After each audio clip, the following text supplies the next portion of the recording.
Olá, seja bem-vinda, seja bem-vindo. Terça-feira, 11 de fevereiro de 2025, começa agora o Jornal Câmara Notícia, ao vivo, meio-dia mais 7 minutos. Muito obrigado pela sua companhia, pela sua audiência e participe. Mande a sua mensagem, vamos conversar nesta terça-feira pelo número do nosso WhatsApp.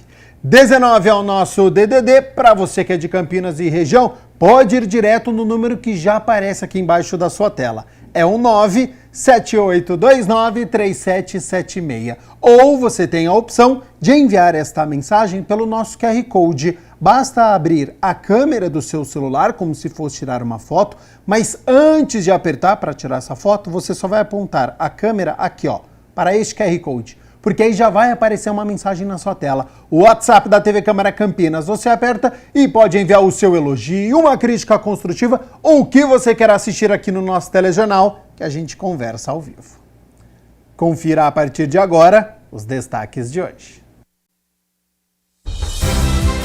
Na terceira reunião ordinária, vereadores aprovam em primeira análise projeto de lei do vereador Igor Diego, que revoga a proibição de uso de celulares no interior de estabelecimentos bancários.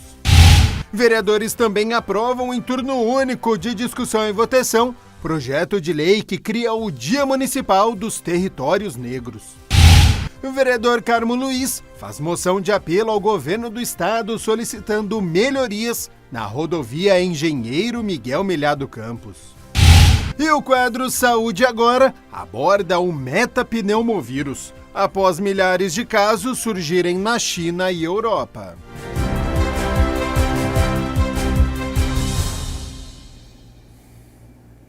E a gente abre a edição de hoje lá da unidade 2 do consultório veterinário móvel, porque está disponível para os tutores da região do Campo Grande, aqui em Campinas. Então, sobre até quando vai ficar por lá, relembrar aqui os serviços que são oferecidos, os horários, eu aciono a repórter Ana Paula Meneghetti, que tem as informações. Seja bem-vinda e boa tarde, Ana. Boa tarde, Gabriel. Boa tarde a todos que acompanham o jornal Câmara Notícia. É isso mesmo, Gabriel. A unidade 2 do consultório veterinário móvel já está em pleno funcionamento aqui na região do Campo Grande.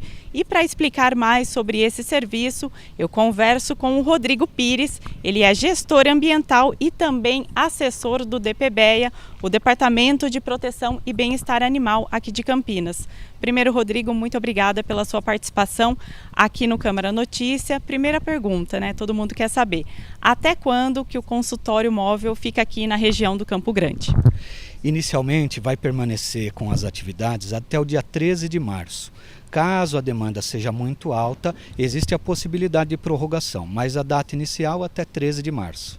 Rodrigo, quais são os serviços oferecidos aqui para os animaizinhos da região?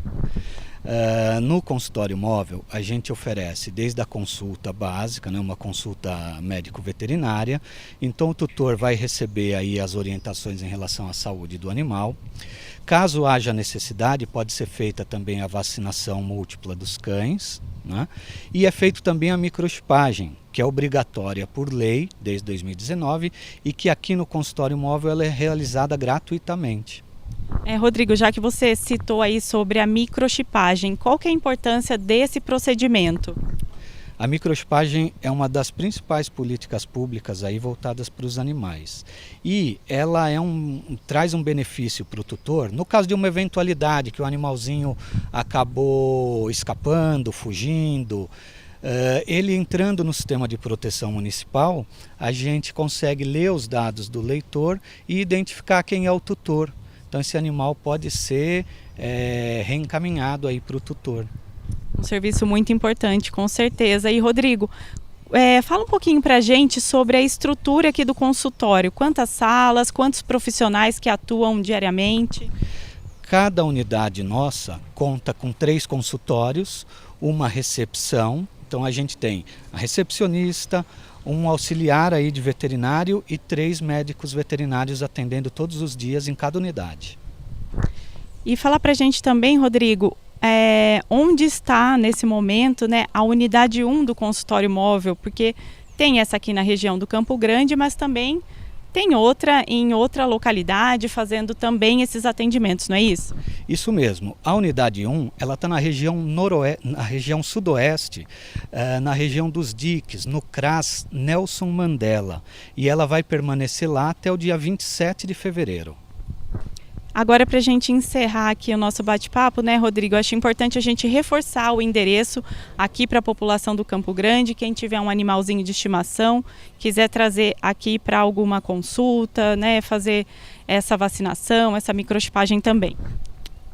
O endereço das duas unidades ele pode ser consultado através do Portal Animal de Campinas. A unidade 2, da onde a gente está falando agora, está funcionando na Administração Regional 13, ao lado do Centro de Saúde Parque Valença.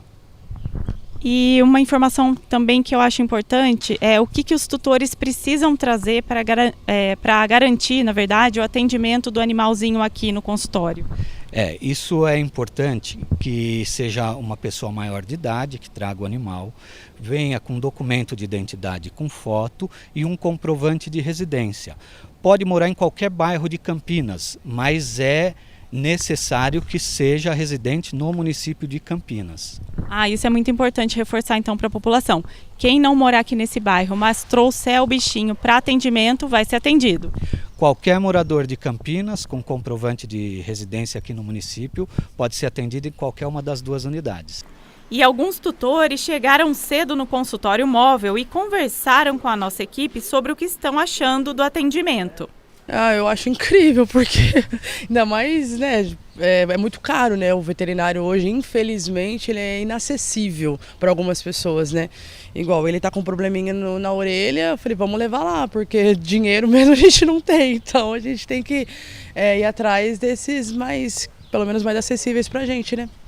Você trouxe ele por conta desse probleminha? Isso, ele tá com um inchaço na orelha e eu trabalho com pet, mas a gente sabe mais ou menos o que é, mas nada melhor com um veterinário para poder ver certinho isso pra gente. E o que você acha de ter esses cuidados com os animais, né? Prestar atenção na questão da vacinação, da saúde do animal mesmo? Eu acho muito importante, né? Eu trabalho com cachorro tem quase 10 anos e hoje em dia o cachorro ele não é mais cachorro, né? Hoje em dia ele faz parte da família. Então é importante tanto para a nossa saúde quanto para a saúde deles. Ótimo mesmo. Bem, atende bem, são bem atenciosos. Foi ótimo mesmo. O que ela fez hoje? Ela tomou uma vacina purivalente, né? Pingou um colírio no olho dela, estava com secreção, né? Tá meio baixo. Isso aí. Muito importante, né, seu Jamil? Isso aí é a saúde do cachorro, né? Cachorro do pai. Rodrigo, então, só pra gente reforçar o endereço aqui do consultório 2, consultório móvel veterinário. A gente está no pátio da Administração Regional 13, bem próximo do Centro de Saúde Parque Valença. Muito obrigada pelas suas informações. Eu que agradeço, um bom dia. Gente, só reforçando então, para quem quiser acessar mais informações sobre esse serviço e também sobre a adoção de pets, é só se conectar ao Portal Animal de Campinas. Gabriel, eu volto com você aí no estúdio. Tá certo, muito obrigado, Ana Paula Meneghetti, pelas informações. Agradeço também a disponibilidade do tempo e tudo que foi informado aqui pelo Rodrigo Pires, né, que é gestor ambiental e também assessor do Departamento de Proteção e Bem-Estar Animal, serviço importante aqui na cidade de Campinas. Bom, e a gente segue aqui com as notícias da metrópole, porque o prefeito Dário Saad assinou o contrato com a Caixa Econômica Federal para a construção de residências do Minha Casa Minha Vida no Jardim do Lago. Nessa segunda-feira, o prefeito de Campinas assinou um contrato com a Caixa Econômica Federal para a construção de 320 unidades do programa Minha Casa Minha Vida. O projeto é fruto de proposta da Secretaria Municipal de Habitação, aprovadas pelo Ministério das Cidades no ano de 2023. Segundo o representante da Caixa, serão contempladas pessoas em vulnerabilidade socioeconômica. Vai ser extraído uma lista desse CAD único, né? Certo. Então vão extrair essa lista, então as 320 elas vão ser compostas diante da extração dessa lista. Certo. Aí ela não vai fazer uma distinção quem recebe o Bolsa Família ou o Cade Único nesse momento, né? Essa lista vai ser extraída levando em consideração os critérios da portaria do Ministério, tá? E aí lá dentro essa questão do BPC ou do Bolsa Família ou do auxílio moradia, aí vai ser uma condição para ela não pagar a parcela. Mas são todas famílias que estão aí numa situação do faixa 1. Sim, vulnerabilidade, que ela atende o requisito, os critérios do faixa 1. Tá. E o faixa 1 são famílias que ganham até 2.850 de renda. Renda familiar. E lembrando, né? Renda familiar ele não engloba, não é somado nem o Bolsa Família, nem o BPC. É aquela renda mesmo que ele ofere todos os meses aí da sua atividade laboral. O prefeito Dário Saad comenta sobre a quantidade de pessoas inscritas e sobre a necessidade de empreendimentos como este. Nós conseguimos uma redução da fila de habitação de 42 mil para 14.300, uma redução fantástica. Só que agora, nessas 14.300 famílias, você tem uma parcela que não tem renda, que muitas vezes está no Cade Único. E outra parcela que às vezes tem renda, mas não comprova e está provavelmente com o nome negativado. Então esse desafio, essas 320 unidades vêm para somar e para ajudar bastante.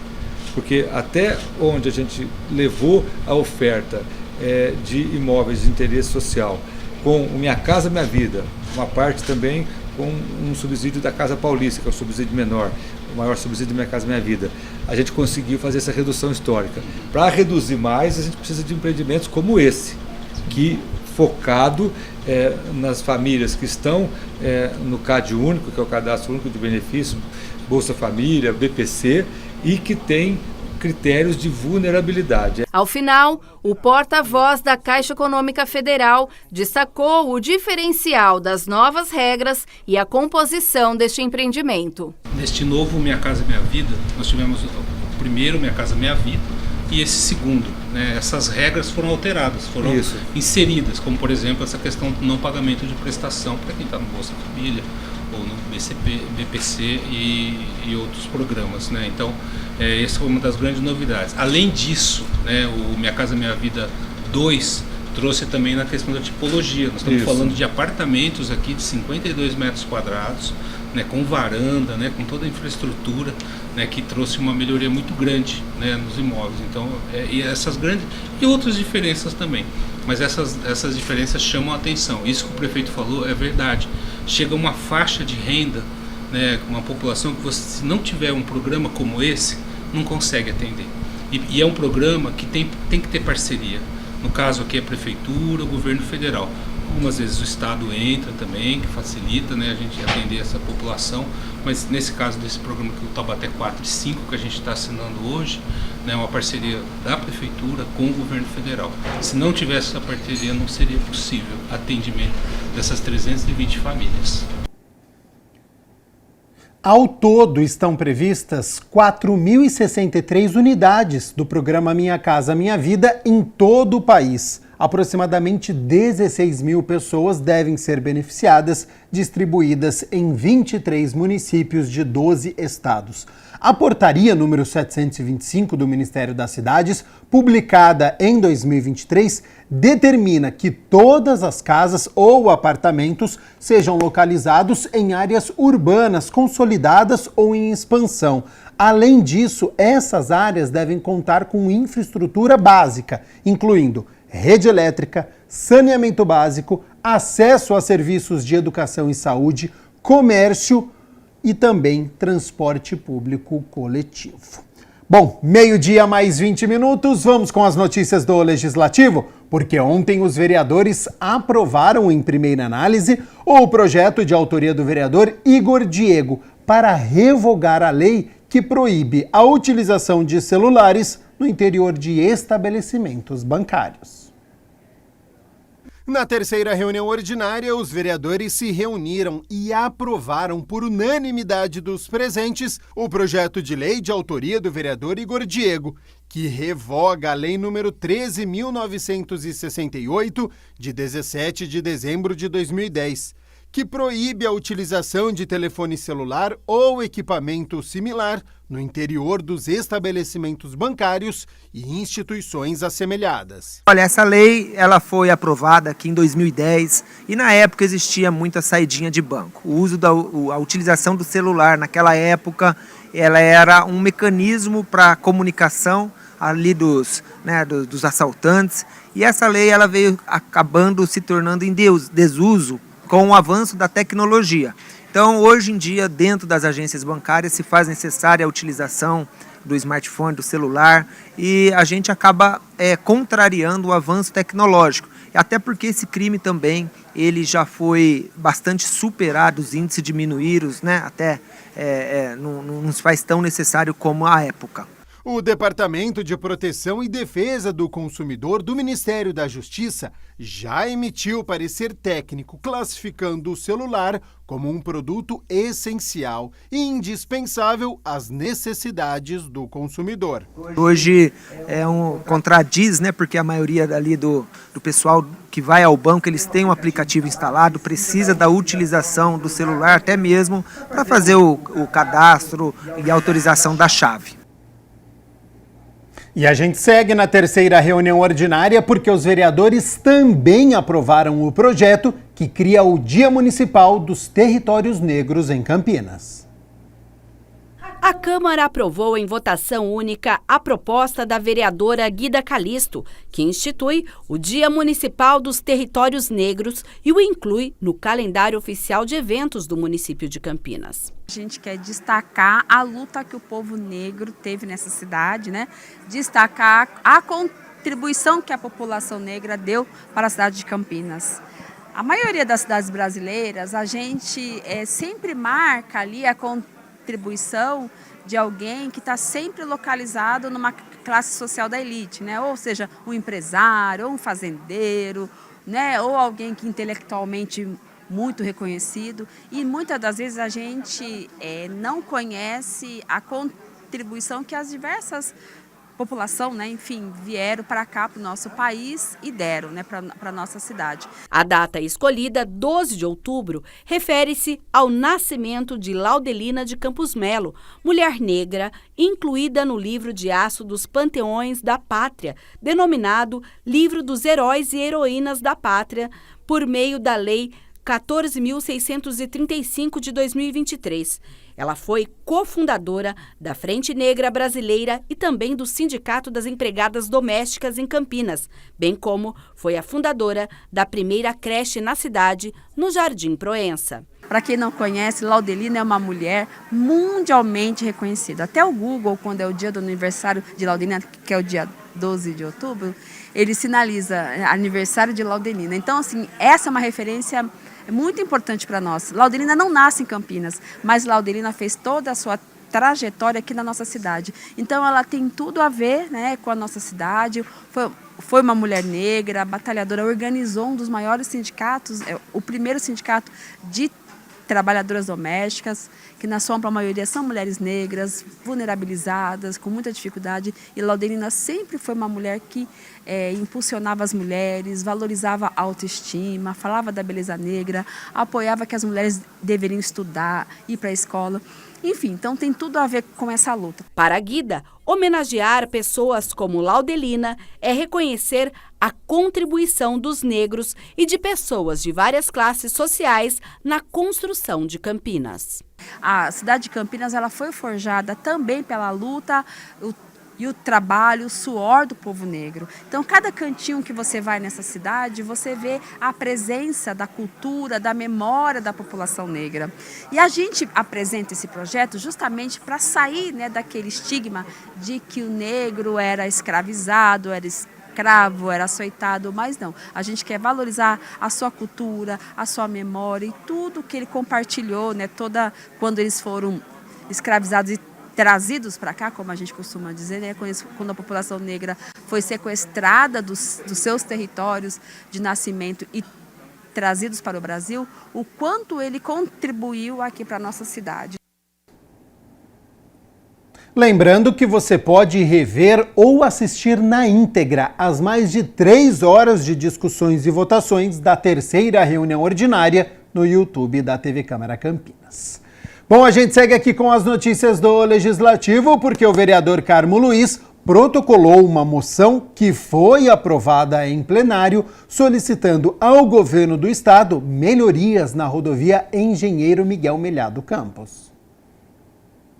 O vereador Carmo Luiz apresentou durante reunião ordinária uma moção de apelo número 9 de 2025, que apela ao governo do estado de São Paulo e ao Departamento de Estradas de Rodagem para melhorias nos acessos das marginais, sinalização e iluminação nos trechos das obras da rodovia Engenheiro Miguel Melhado Campos. Porque todo o trânsito da rodovia Miguel Melhado foi para as marginais desses bairros e aquela população está sofrendo muito com a quantidade de veículos, a falta de sinalização, a falta de segurança, a falta de organização, a falta de método da empresa Compec Galaço e do DR. O parlamentar destaca que o serviço é essencial e urgente, pois se trata da preservação da infraestrutura viária e a segurança dos moradores daquele local. Somos procurados e no dia a dia nós vemos. Eu passo ali todos os dias, a gente vê ali a falta de sinalização. Essa semana mesmo ali no Cidade Singer, entre o Cidade Singer e Vila Ipanema, as pessoas têm que atravessar no meio da rodovia, quase na entrada da rodovia Santos Dumont, uma rodovia que tem um fluxo de veículos de 17 mil veículos por dia e as mães com crianças no colo, muitas vezes carrinho, pessoas de idade, não têm o mínimo de dignidade humana e de segurança viária nessa obra, que é claro que é uma obra muito importante do governo do estado. E nós não estamos aqui criticando o governo do estado na pessoa do governador Tarcísio, que teve a coragem e fez o investimento. Estamos criticando a DR, a sua atuação como organizador, já prevaricando no passado, e agora a empresa Compec Galaço, que não tem a capacidade ou não tem os profissionais necessários para fazer com que a obra venha a contento, atenda a população e que nós não tenhamos mais nenhum tipo de violência no trânsito, como os acidentes que estão acontecendo todos os dias naquela região. A Câmara de Campinas sediou durante 2 dias o 2º Congresso de Comunicação Pública. Por iniciativa da Diretoria de Comunicação Institucional da Câmara Municipal de Campinas e da Escola do Legislativo de Campinas, a Elecamp, em parceria com a Associação Brasileira de Comunicação Pública, a Associação Brasileira de Televisões e Rádios Legislativas, a Associação Brasileira de Escolas do Legislativo, o Tribunal de Contas do Estado de São Paulo e as câmaras municipais de Americana, Araras e Itapevi, o Legislativo Campineiro sediou durante 2 dias o 2º Congresso de Comunicação Pública. Um espaço de reflexão, troca de experiências e aprendizado sobre práticas inovadoras e estratégias eficientes de comunicação voltadas para o interesse público. A comunicação é um dos grandes desafios que nós temos como seres humanos. A gente depende da comunicação para vender as nossas ideias, para realizar os nossos projetos. E na administração pública a gente tem que ter um cuidado especial. As pessoas não dão a mínima para o que a gente faz. É duro, né, dizer isso, mas é verdade. O que elas realmente querem é que a gente resolva os seus problemas. A questão é, quais são esses problemas? A gente sabe? Porque se a gente não sabe, nem adianta continuar. Para tudo e descobre. Porque senão você pode estar jogando seu tempo, sua energia, seu dinheiro fora com alguma coisa que não vai trazer resultados para vocês. A Meta, em 2016, 2017, teve que lidar com um grande escândalo de coleta massiva de dados pela Cambridge Analytica, que foi um escândalo que mostrou que a empresa, que o Facebook, estava disponibilizando para uma empresa que tem interesse em microsegmentação de dados para gerar publicidade. O Facebook estava disponibilizando esses dados de todos os usuários. Então, quando a gente está lá no Facebook, quando é de graça, né, o produto somos nós, e nós somos os produtos dessas plataformas. Não, é inegável isso, a gente já sabe como que funciona a dinâmica das redes sociais. Foram inúmeras palestras, mesas redondas e workshops com especialistas, buscando estimular a construção de uma comunicação clara, acessível e inclusiva, fortalecendo o diálogo entre instituições públicas, sociedade civil e veículos de mídia. No segundo dia, a coordenadora de jornalismo da TV Câmara Campinas, Mina Abreu, e o assessor de imprensa do Legislativo Campineiro, Dario DJ Carvalho, abordaram sobre o papel e os desafios de uma emissora pública. Sim, nós estamos aqui para dar transparência. Isso já foi falado aqui na mesa. Então, para mim, não importa, entre aspas, que tenha 1 ou 2 pessoas assistindo ou 10 mil pessoas assistindo, ainda que eu saiba que tem muita gente assistindo.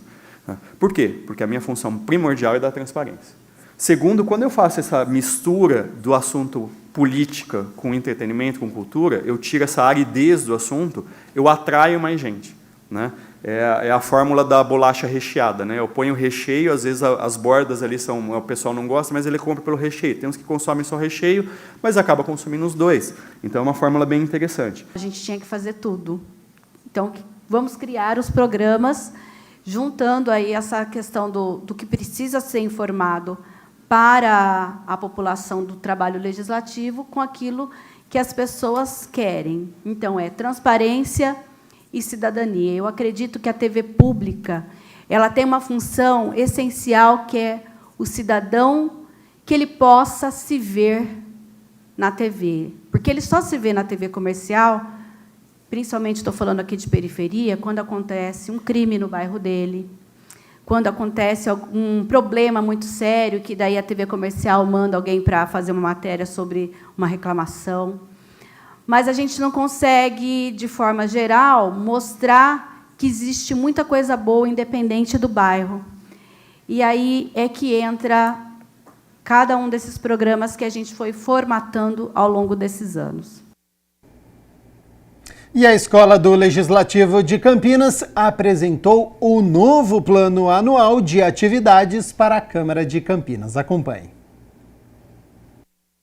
A Elecamp apresentou seu plano anual de capacitação e qualificação para 2025, elaborado para atender os servidores da Câmara Municipal e também a população de Campinas, visando o fortalecimento do poder legislativo. A gente precisou prever no planejamento capacitação aí para os vereadores novos e para os seus assessores. Nós vamos trazer uma segunda edição de um curso que foi muito bem avaliado, que foi a captação de recursos para a cultura. Esse curso já está previsto e aprovado pela presidência, pela mesa atual. Atualização da nova lei de licitações, e vários setores da casa que precisam de atualização ali. A gente tem uma demanda muito grande aqui para trabalhar e vamos fazer uma parceria com o Tribunal de Contas para trabalhar termo de referência, projeto pedagógico, estudo técnico preliminar para as contratações. E o tribunal é sempre nosso parceiro também. Nós vamos sediar o evento do tribunal, o evento anual que o tribunal faz em Campinas vai ser sediado aqui na casa também. Com as atualizações e para o melhor alcance pedagógico do setor, diversas atividades educacionais de formação serão oferecidas para os vereadores e assessores, além da capacitação dos projetos voltados à comunidade escolar por meio de parcerias tecnológicas desenvolvidas de forma transparente, levando a Câmara mais perto da sociedade. Nós vamos trabalhar aqui no final desse mês de janeiro, nós vamos já trabalhar a atualização, a capacitação dos gabinetes nesse sentido. Acredito que até o meio do ano nós vamos ter também um aplicativo da Escola do Legislativo, que a gente conseguiu fazer uma parceria com uma Câmara de Minas Gerais e vamos ter essa tecnologia na palma da mão para difundir cada vez mais os trabalhos da escola. Nelly, diretora da Escola do Legislativo, ainda comenta sobre a ação inédita da inclusão de estagiários na Casa de Lei. É de suma importância, assim, é um momento em que o jovem vai ter o seu primeiro contato com o mercado de trabalho e nós precisamos de bons servidores públicos, né? Então eles precisam iniciar essa jornada. A gente tem um projeto aqui que é o Câmara Universitária, que já permite que os universitários tenham acesso com a área que eles escolheram na graduação deles e que por coincidência, tenha esse profissional aqui dentro da Câmara, né? E para eles é bastante produtivo. E os estagiários, que sucesso que vai retornar os estagiários, que eu acho que é de grande valia para o desenvolvimento deles e para auxiliar os trabalhos administrativos da casa. Meio-dia mais 36 minutos, muito obrigado pela sua companhia, pela sua audiência. Estamos ao vivo nesta terça-feira, a gente segue aqui com o Jornal Câmara Notícia, porque o quadro Saúde Agora aborda os mitos e verdades em torno do metapneumovírus, após milhares de casos aparecerem na China e em países da Europa. E aí surgiram notícias de uma possível nova pandemia. No entanto, o vírus foi identificado em 2001. Aqui no Brasil, em janeiro deste ano, 2 casos foram registrados no estado de Pernambuco.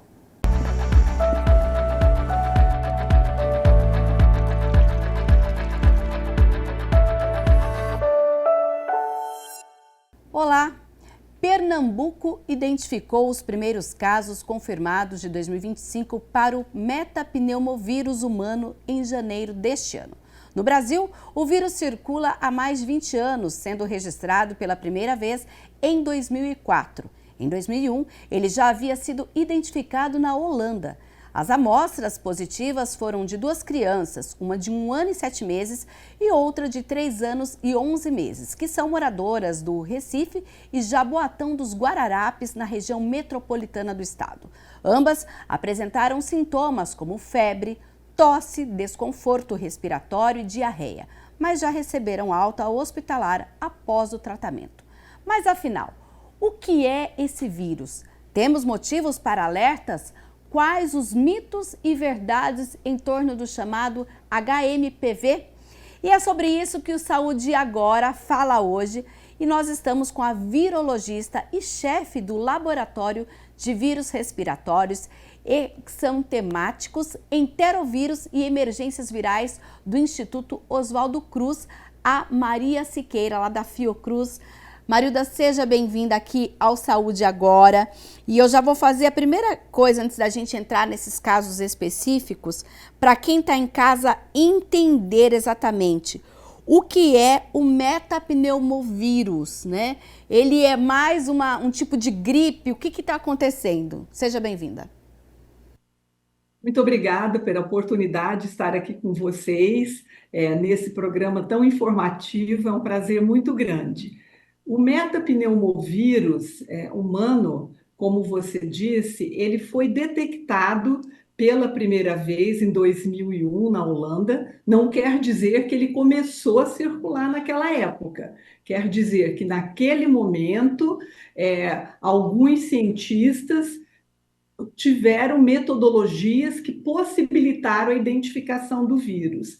E desde então, o diagnóstico para este vírus, para a identificação desse vírus, tem se tornado um diagnóstico mais comum, presente em vários países do mundo. Então, nós já temos, nas 2 últimas décadas, um número grande de informações sobre esse vírus. Então, ele é um vírus que causa uma doença respiratória, como vários outros vírus, e, normalmente, os sintomas são sintomas mais leves, como se fosse um resfriado comum. Então, uma pequena congestão nasal, aquela coriza, né, que tanto incomoda, o nariz ali escorrendo, um pouco de tosse. Normalmente são esses sintomas. Mas algumas crianças, principalmente crianças mais novas e também pessoas imunocomprometidas, podem fazer um quadro mais grave e necessitar de ir até uma emergência ou necessitar até de hospitalização. A partir desse diagnóstico de que o vírus está circulando, né, já como eu falei na abertura, em Pernambuco, é um sinal de quê para o nosso país? Esse vírus, ele circula no nosso país comumente, assim como em todos os países do mundo, não é? Então, ele circula todos os anos. Então, isso é um sinal de que, principalmente os pediatras e os geriatras também, precisam ficar atentos e pensar que a criança também pode estar com aquele vírus. É isso, não é um sinal de um alerta, de uma preocupação.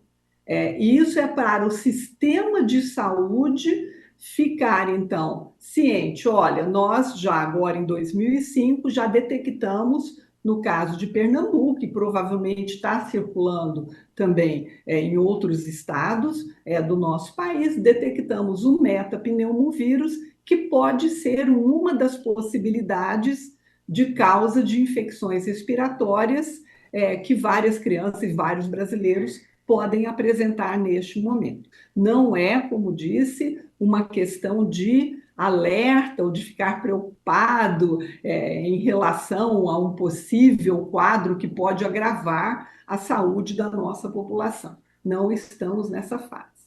Certo, Marilda. Agora, quando a gente pensa na nossa cultura, o brasileiro, toda vez que se sente resfriado, gripado, a gente infelizmente acaba se automedicando ou mesmo falar, eu não vou lá no hospital, que eu estou com sintomas leves. Quando é necessário buscar atendimento ou com sintomas leves, a pessoa mesmo não sabendo se é o metapneumovírus, pode ficar em casa. Quais são as indicações? Sim. Bom, nós temos essas indicações, elas são principalmente pelas diferentes faixas etárias, né?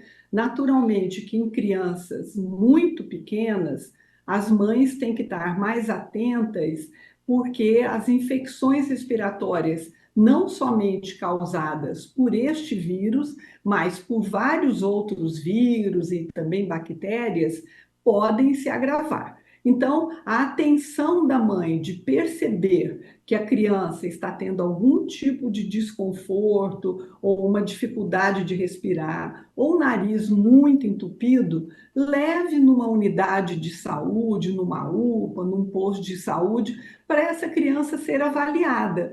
Porque a criança, quando é muito pequenininha, às vezes a evolução é mais rápida do que nós nos adultos. Então, essa atenção de perceber, tem febre, a criança está meio molinha, ela não está tão reativa como costuma ser, leva no posto de saúde e aproveita e coloca a carteira de vacinação em dia. Isso é uma questão também bastante importante, né? Uma vez que as mães, as avós, levem uma criança no posto de saúde, aproveita, já coloca a carteira de vacinação dessa criança em dia. Em relação à população mais adulta, de novo, não fique se automedicando. Tente se hidratar bastante, isso é uma questão muito importante. Nós estarmos com a nossa hidratação bem controlada é importante não só para as doenças respiratórias, mas para várias outras doenças, como uma medida de prevenção e de diminuição do agravamento do nosso quadro. Nós não podemos desidratar. Então, a gente tem que se hidratar bastante, que isso, inclusive, previne, do vírus e de bactérias se alojarem no pulmão, causando, porque ele vai ter um ambiente mais ressecado, pode causar um agravamento de infecções no pulmão, se nós estivermos desidratados. Então, é importante a gente estar com a hidratação em dia, é importante a gente notar, a gente está fazendo febre, não está fazendo febre, e perceber se no nosso ambiente que nós convivemos, no nosso trabalho, se tem pessoas com algum imunocomprometimento ou se tem grávidas do nosso lado, e aí até usar uma máscara para prevenir, então, de contaminar o nosso colega de trabalho. Aí você abordou, Marilda, são muitos pontos, né, quando a gente pensa. Eu até ia falar mesmo sobre a questão da vacinação. Hoje, quando a gente vai, principalmente na rede pública, a gente tem lá as vacinas contra a gripe, cada ano tem uma campanha diferente. E em relação ao metapneumovírus, já existe uma vacina ou não? Vacinando contra os outros tipos de gripe, a gente também minimiza. Como que é essa relação específica desse vírus com as vacinas que hoje nós temos no mercado? Nós não temos, até o momento, nenhuma vacina disponível contra o metapneumovírus. Não existe isso. Para as infecções virais, infecções respiratórias virais, o que nós temos é a vacina contra o Covid, a vacina contra influenza, contra a gripe, que nós temos que tomar todos os anos, e agora, mais recentemente, a partir do ano passado, disponível também para alguns grupos, principalmente grávidas, a vacina contra o vírus sincicial respiratório. Contra o metapneumovírus, nós não temos. Qual a importância de nós estarmos com essas vacinas em dia? A importância é nós nos prevenirmos dessas doenças, né? Covid, gripe, vírus sincicial respiratório, e também prevenir que a gente faça infecções duplas, co-infecções. Então, é melhor a gente se infectar só pelo metapneumovírus do que por ele e pela gripe, por exemplo, ao mesmo tempo. E como uma delas nós temos vacina, no caso da gripe, no caso de Covid, então a gente deixa as vacinas em dia, né? Sempre com a caderneta atualizada, que a gente então se previne dessas infecções respiratórias para as quais nós temos como nos prevenir, porque para metapneumo e vários outros vírus respiratórios ainda não temos uma vacina disponível nem no Brasil, nem em nenhum país do mundo. E quando a gente pensa em levar essa pessoa, principalmente as crianças com esses sintomas que você menciona, chegando lá, hoje a nossa rede de saúde está preparada, por exemplo, para fazer um exame específico para esse vírus? Qual que é a sua avaliação? Tá. Este vírus, assim como vários outros vírus respiratórios, eles ainda não entraram num diagnóstico individual. Isso não é só aqui no Brasil, desculpa, isso é na maioria dos países do mundo. O diagnóstico do metapneumovírus, ele é realizado na rede pública, naquelas unidades de saúde que são unidades sentinelas para infecções respiratórias, para gripe, em todos os estados brasileiros, nós temos algumas unidades de saúde pública que são unidades sentinelas. Esse sistema não é exclusivo do Brasil, é um sistema que a maioria dos países utilizam, ou seja, a criança ou o adulto chegam nessas unidades e são coletados materiais clínicos dentro de alguns critérios destes pacientes e enviados para os LACENs, que são os Laboratórios Centrais de Saúde Pública, que temos um em cada capital dos nossos estados aqui no Brasil.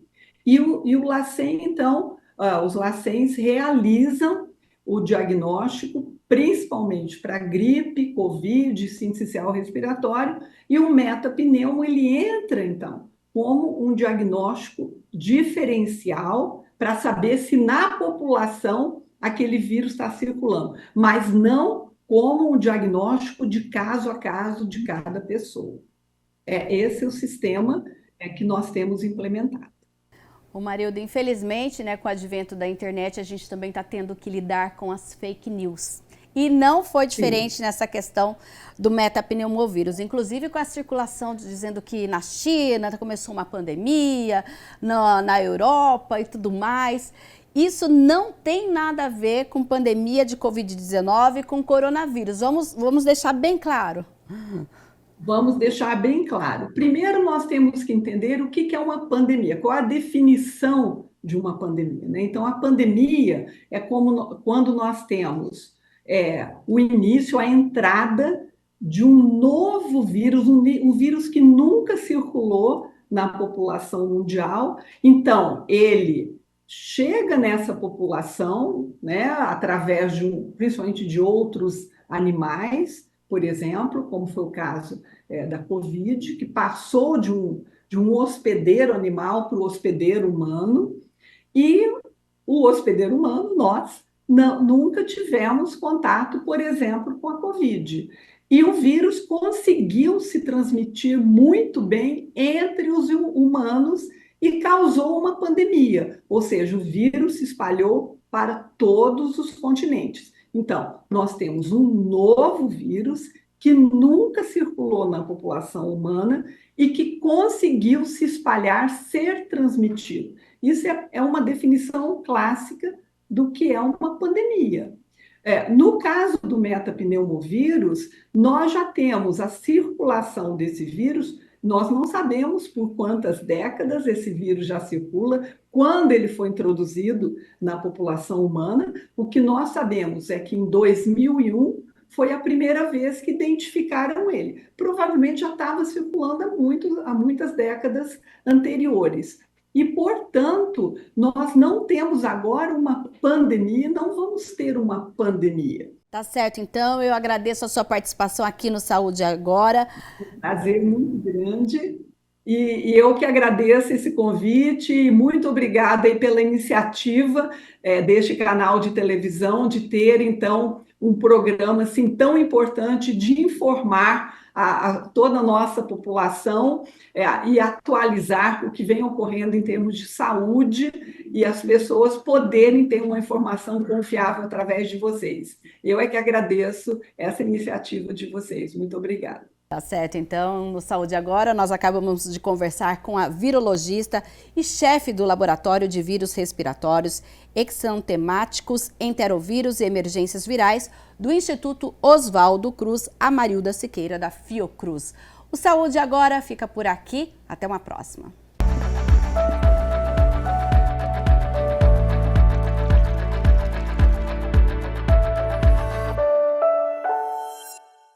O Adote um Bichinho é sempre uma oportunidade especial para quem deseja adotar um animal.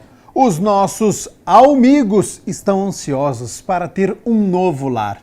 O quadro de hoje você confere muitas opções de cães e também de gatinhos, filhotes e adultos. Da Associação Anjos de Rua de Campinas, do Departamento de Proteção e Bem-Estar Animal, também da Associação Amigos dos Animais de Campinas e ainda dos protetores independentes. Todos os bichinhos estão saudáveis, vacinados e castrados. Adotar é um ato de amor e você pode transformar vidas.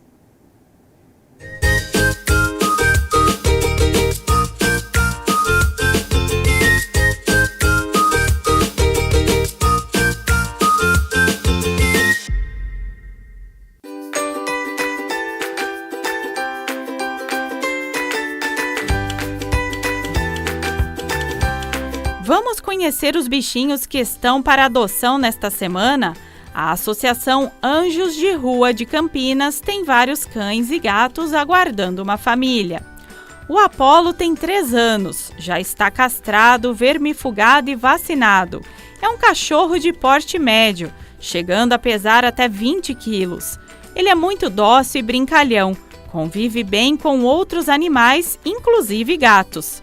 Esse doguinho também já sabe obedecer alguns comandos, como senta, deita, dá a pata e ainda sabe usar tapete higiênico. Para mais informações sobre o Apolo, é só entrar em contato com a ONG Aliança do Bem. E olha que fofo Teófilo! Esse estopinha adora brincar e bagunçar, mas fica um pouco ressabiado com gente nova no seu espaço. Ele ama ganhar carinho e beijo. Importante saber que esse doguinho é alérgico a frango. Por isso, a dieta é somente composta por ração e raramente um petisco. E aí, gostou desse estopinha? Então entre em contato com a Roseli. Essa filhotinha tricolor e de pintinhas charmosas no nariz é a Vivi. Ela tem menos de 2 meses e deve atingir o porte médio. Que tal levar essa bebê para sua casa? Para mais informações sobre o bichinho, é só falar com a Carla Vieira. Para saber mais sobre o trabalho e como ajudar a Associação Anjos de Rua, acesse o site que está na tela. O DPBEA, Departamento de Proteção e Bem-Estar Animal, tem mais bichinhos aguardando um lar. A Luma é uma filhotinha dócil que foi abandonada com muita dificuldade de locomoção. O SAMU Animal foi acionado e fez seu resgate no ano passado no bairro Parque das Camélias. Ela passou por exames, tratamento e também já está vacinada e vermifugada. Agora, essa doguinha pode ser adotada com responsabilidade. A Ritinha é uma doguinha idosa, de porte pequeno, muito dócil e tranquila, que também foi resgatada pelo SAMU Animal no bairro Parque Floresta. Já passou por exames, tratamento para fraturas, foi vacinada, castrada e vermifugada. Por ser uma senhorinha, ela precisa de cuidados e de uma família amorosa e um lar bem aconchegante. Para quem quiser adotar qualquer animal do DPBEA, é só se conectar ao Portal Animal de Campinas, clicar no ícone Adoção e acessar as fotos e informações sobre os bichinhos. A Associação Amigos dos Animais de Campinas também tem gatinhos e lindos doguinhos para adoção. Esse bichano que mais parece uma pantera é o Todd. Ele tem apenas 5 meses e aguarda uma adoção responsável. Que tal dar uma chance para esse filhotão? O Dedê é um doguinho ainda jovem de apenas 1 ano. Ele já está castrado e também aguarda uma adoção responsável.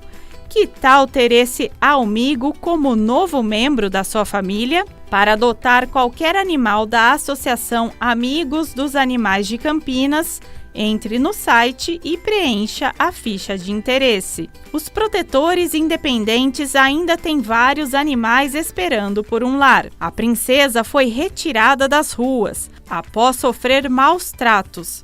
Felizmente, ela está saudável e se encontra sob os cuidados do protetor Leandro, mas precisa encontrar um lar, já que está temporariamente em uma oficina. Para mais informações, entre em contato pelo telefone que está na tela. Essa cachorrinha caramelo tem só 10 meses. É de porte médio e já está castrada. Ela é dócil, amorosa e muito brincalhona. Para saber mais sobre o bichinho, entre em contato com a Lidiane. A gente encerra o quadro de hoje com esse simpático cãozinho. Infelizmente, ele foi abandonado no Parcão, ao lado da Casa de Saúde Campinas. Agora ele está sob os cuidados da protetora Fátima, mas precisa encontrar um lar para viver com tranquilidade e muito amor.